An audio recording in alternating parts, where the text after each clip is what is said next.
A little over a decade ago, Jim Lewandowski, a young family man and avid hunter, was puzzled by bouts of numbness in his upper body. The steelworker reacted with a mixture of confusion and uncertainty when doctors gave him the diagnosis. And he told me that I had MS. And I asked him, what's MS? What's multiple sclerosis? I didn't know.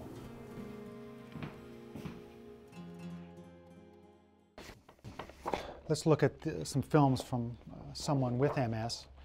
So this is an MRI scan. This is the so-called FLAIR images, which shows cross-sections of the brain. Here's the brain within the skull. Here are normal fluid-filled sacs within the brain, the ventricles. And what's abnormal here are these white spots, the so-called plaques or lesions. Dr. Cohen and his colleagues are striving to understand the complex mysteries of MS, starting with its elusive cause. Ultimately, the cause of MS remains unclear. We know that abnormal inflammation is what accounts for the damage in the nervous system, but what causes that abnormal inflammation still remains unknown. The prevailing theories have been that it's either due to an inherited abnormality of the immune system, or perhaps it's triggered by an infection. Researchers do know multiple sclerosis affects the central nervous system and can profoundly affect a person's coordination and mobility. For Jim, this means he can no longer work, and he gets fatigued easily.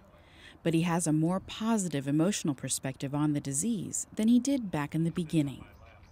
It's something that's out of my control. And mentally, it took me a lot of years and a lot of struggling to realize it's not my fault. I did a lot of crying back in the early 90s. I'm too big to cry. I don't do it anymore. Based on MRI brain scans, researchers have learned that the body attempts to fix the damaged nerves caused by MS. In an effort to turn the tables, these researchers are now working to assist the body in regenerating healthy tissues. We now realize that there are probably a variety of ways in which we could stimulate repair, and so that's a very active area of research in multiple sclerosis. MS experts like Dr. Rudick and Dr. Cohen say the best advice that they have for MS patients is to remain hopeful. MS is above anything an exercise in hope.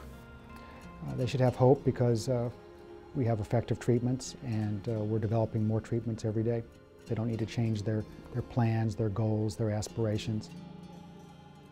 Dr. Rudick has a hope of his own that could become a reality. In the reasonably near future, we're going to cure MS.